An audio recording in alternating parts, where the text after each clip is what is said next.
Sa mga nag-aabang sa review ko nitong Suzuki Smash FI, so eto na nga guys, actually kararating lang daw nitong Smash FI na to dito sa may LYR Marketing Corporation, kaya naman syempre hindi natin papalagpasin na hindi mabigyan to ng review at walkthrough, at syempre tatalakayin na din natin guys yung kanyang SRP, down payment at installment. So without further ado, let's start this video. So ayan, meron silang available na color variant pagdating kay Suzuki Smash FI guys na color glossy red. Actually, first time natin to ma-review, and sa mga nag-aabang dito, eto na nga guys yung pinakahihintay nyo. So, before muna ang lahat, of course, dito muna tayo magsimula sa kanyang technical specs. Of course, this Suzuki Smash FI is powered by 113cc, air-cooled, single-cylinder, 4-stroke, 2 valves at single overhead cam. Ito guys ay merong 4-speed semi-automatic semi-manual transmission, at pagdating naman sa kanyang max power, siya po ay may lakas na 6.9 kilowatts at 7,500 RPM and max torque of 9.1 Newton meter at 6,500 RPM. Pagdating naman sa kanyang fuel tank capacity guys, meron siyang fuel tank na 3.7 liters, at base kay World Motorcycle Test Center or kay Suzuki, kaya nito umabot up to 60 plus kilometer per liter. Pero it may vary pa rin guys sa throttle habit ng driver. So mas matipid po siya ng gasolina kumpara dito sa carb type kasi nga po FI na siya. And then pagdating naman sa looks, ayan, malaki na yung pagkakaiba guys. Though same lang sila na sharp, ang mapapansin nyo naman guys, pagdating dito sa headlight, medyo mas malaki yung kanya. Tapos may nakalagay din dito na FI injection.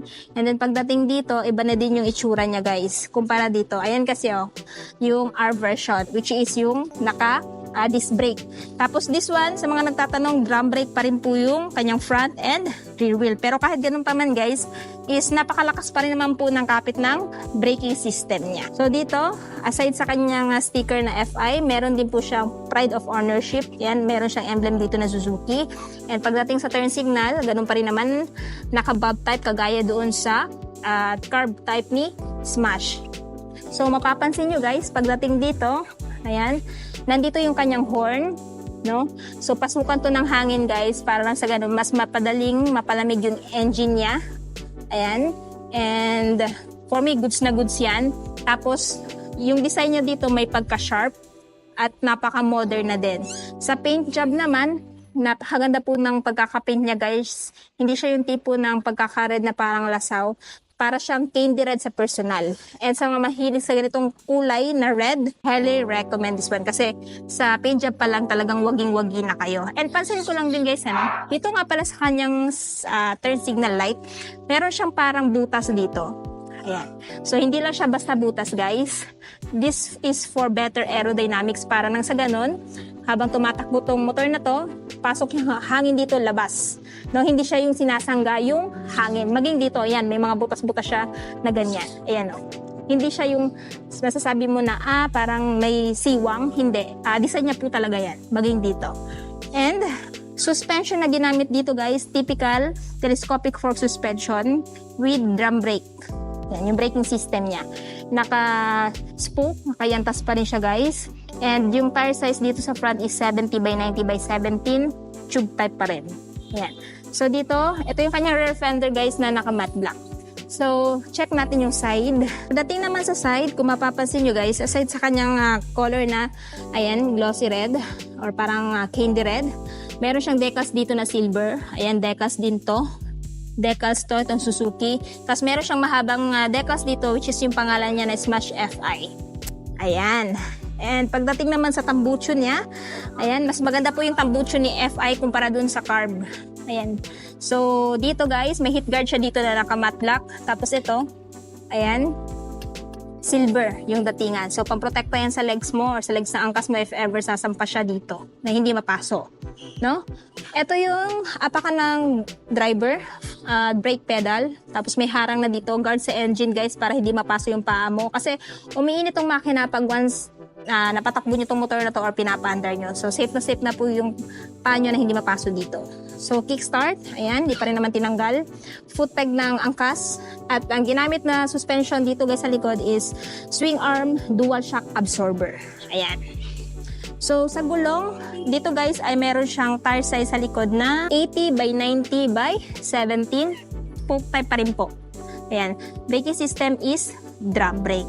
And then sa tail naman, naka full assembly pa rin siya. Pero iba lang po yung design niya kumpara dun sa carb type. Bulb type pa rin po. Turn signal is naka bulb type pa rin. So good thing guys na naka full assembly siya. So nang sa ganun, ayan, wala ka nang alalahanin pa na baka may masagi yung angkas mo pag sasampa siya dito.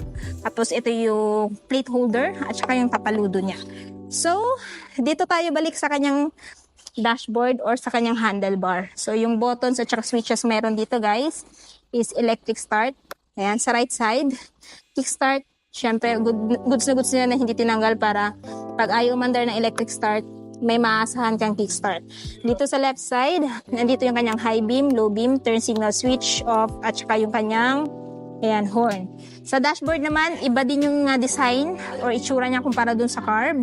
So, napakalaki po ng mga information nandito. So, makakaasa ka guys na lahat naman ng information na kakailangan mo sa motor na to is nandito na. Kahit na hindi pa siya naka-digital. So, nandito yung kanyang speedometer, odometer, gear indicator, kung anong gear ka na.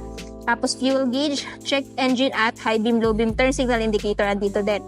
So, for me, goods na goods yan kahit na hindi pa siya naka-digital. Analog type po kasi yung kanyang dashboard. Tapos, dito may abang na. So, if ever may bag ka, pwede mo ilagay dito. Ayan. Iharang mo lang yung paa mo para sa ganun hindi mahulog. Tapos may mga design din siya dito guys para siyang palikpik, no? Napaastig ng looks niya. Modern na din. Tapos meron din pala siyang key shutter dito. Para sa ganun hindi madali mabutingting ng mga bata pag ilalagay nyo to sa mga matataong lugar. And pansin ko lang din guys, pagdating sa kanyang seat, mas generous yung seat niya kumpara dun sa carb type. Ito yung sa carb. Though generous siya, pero mas ito. Tapos leather type po yung kanyang seat cover, no? Yan. Tapos dito, foot peg ng angkas. Yan. Tapos center stand, side stand, typical side stand, kagaya ng carb type. Ito yung kanyang cambia na 4-speed. Apaka ng driver. Ayan. So, ayan guys. Actually, yung pinagbago lang ng FI guys, of course, yung kanyang pagka-fuel injected at saka yung kanyang pormahan, no? Na mas pinamodern na kumpara doon sa carb type. The rest, same lang naman. So, ngayon guys, nakaupo tayo kay Suzuki Smash FI. So, ito po yung itsura natin pag nakaupo dito. And sa height ko na 5'5", kita nyo naman. Ayan, abot na abot natin tong motor na to. So, sa mga nagbabalak bumili ng motor na to at ayan, nagtatanong regarding sa seat height, kaya bang abutin ng 4'9" or 5 flat? Well, kaya naman po kasi ayan, napaka-friendly naman po nito sa Asian height. So, sa mga lady rider naman, highly recommend this one also. It's because mababa din po yung seat height niya para sa inyo. At saka napakadali lang din yung i-maneuver guys, napakagaan lang din.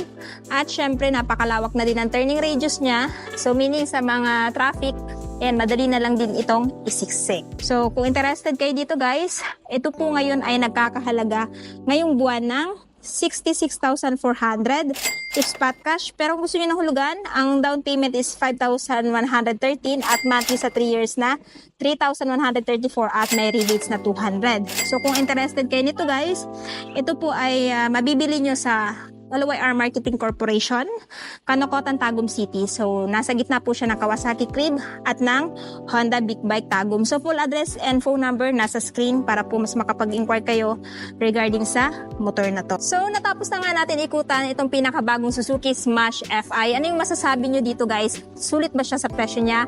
At ito ba yung klase ng motor yung gusto nyo bilhin ngayong taon? I-comment nyo nga sa baba. At syempre, kung bago pa lang kayo sa channel ko at hindi pa nakapag-subscribe, huwag kalimutan mag-subscribe para ma-notify kayo once may bago tayong upload. And also please follow my Facebook page at saka TikTok Langga Gail. So ayan guys, hanggang dito na muna tayo. Ride safe and peace out.